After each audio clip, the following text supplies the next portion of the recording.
Hey everyone, welcome back to my channel.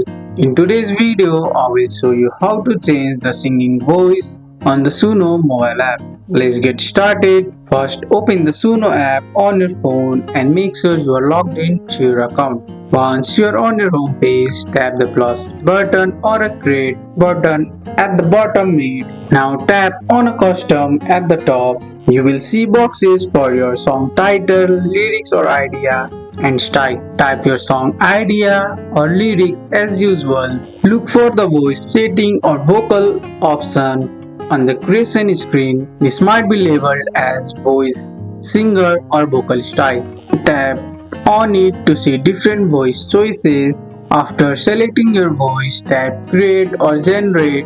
Wait a few seconds while Suno makes your song with the voice you picked. Then tap play to listen. If you want to try a different voice, just go back to the voice setting, pick another one and generate again until you find the perfect match. And that's how you change the singing voice on the Suno mobile app. That's all for today's video guys. I hope you guys like this video.